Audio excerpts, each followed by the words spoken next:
Today on Meat Revival, burn ends.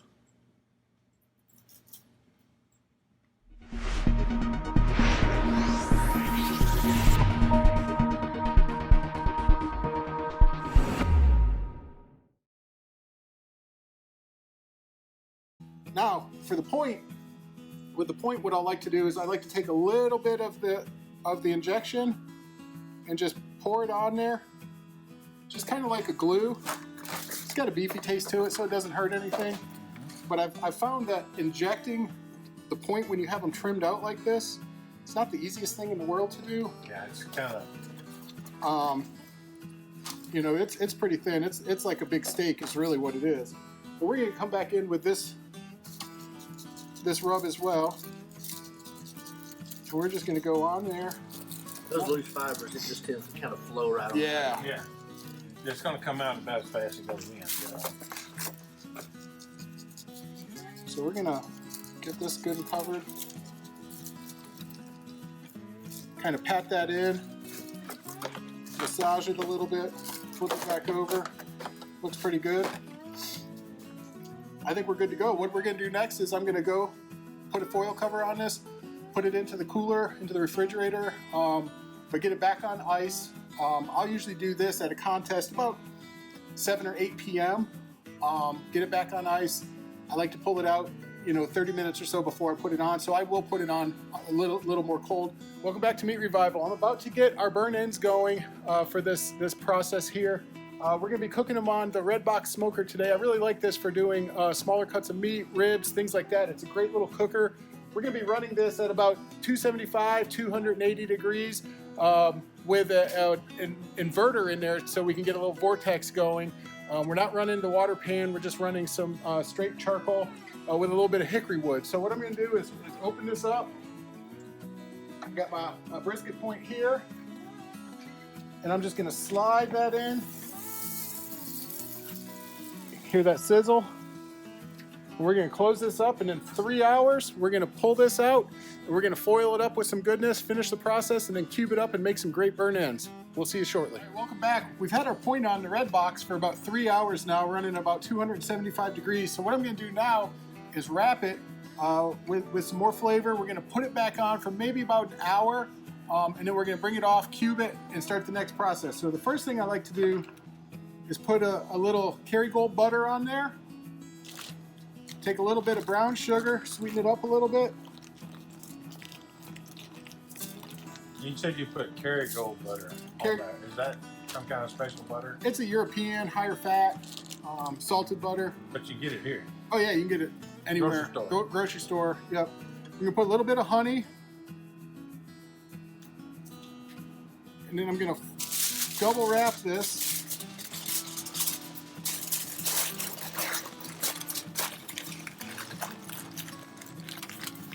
And then take a little bit of Martinelli's apple juice. Pour it down into there. Set that aside. Roll this side up. We're gonna put this back on the smoker, and we'll be right back. All right, we've got our point out of the foil. What we're gonna do now is cube it up. So we've kind of already shaped it, but what I wanna do is try to get an equal amount of squares so that when I put them in this pan, I can put them in a way that they're just going to sit there and we're going to be able to cover them with the sauce. So I'm going to take about 3/4 of my knife to try to get them a little more uniform. Turn them around.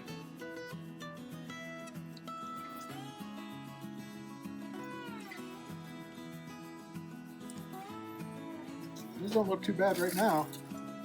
We're gonna take them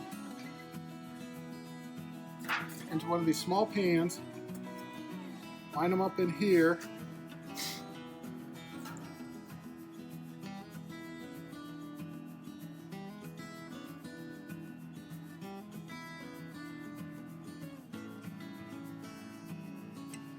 and then take some of this burn-in sauce. And this is a sauce that I've come up with that's a cup and 3/4 of Pepsi that you reduce down to 1 cup, a cup of barbecue sauce, some brown sugar, a little bit of butter, and you just kind of cook it down. And so we're gonna pour this just a little bit in there. So we want to get them all coated, move them around a little bit, separate them.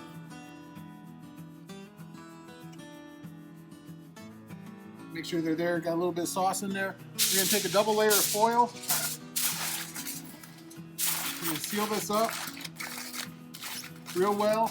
We're gonna put them back into the Redbox. Probably check them in about an hour, and they should be pretty good to go. Okay. We'll see you back. Well, we've had our burn-ins on the cooker for about another hour after we put them in the foil pan, and they came out and they look pretty good. Looks pretty squishy. They're squishy. Let's see. Oh.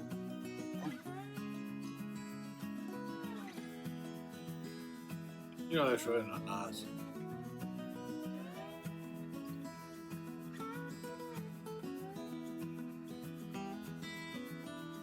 That's good. That's good. You know, simple, got a little sweet, a little savory. You can pull a piece off. No, turn it loose. All right. That's good. That's not too bad. But that's burn-ins. So Just to clarify, we call this a burn in. It's not the end, the flat end of the brisket. and it's not burnt.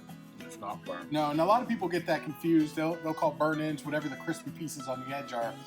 Burn-ins is its own process in its entirety, based off of the point of the brisket. Now, there's people out there doing, burn-ins with chuck roasts and things like that. But a true burn-in, point from the brisket, cooked, recooked, But rendered down. in all fairness, though, I think it kind of got its name from that. People would cut the point, and it's what was left over Yeah. from slicing it before they sliced it. But then they would cook it so that it actually got a crispy bark on it, Right. and that's where the burnt part came from. Yeah, if I'm not mistaken. And there's quite a few different ways to do the burn-in. There's people that'll reseason, cook it for another 3 or 4 hours, then put a sauce on and cook it for another hour until it tacks up. This is how I like to do it. It's a little easier. If I'm serving friends, they're gonna love it. Yeah. So, When you get my age, everything easy is better. so I'm all about easy. good deal. Well, thank you for joining us. We hope you enjoyed the episode. Please give us a thumbs up, like the video, subscribe if you haven't subscribed yet, and we'll see you back soon. Thanks for checking us out today on Meat Revival. If you like what you saw, be sure to hit the subscribe button and ring the bell so you can get all the latest updates. If you have any questions or comments, be sure to leave them below. We'll see you next time.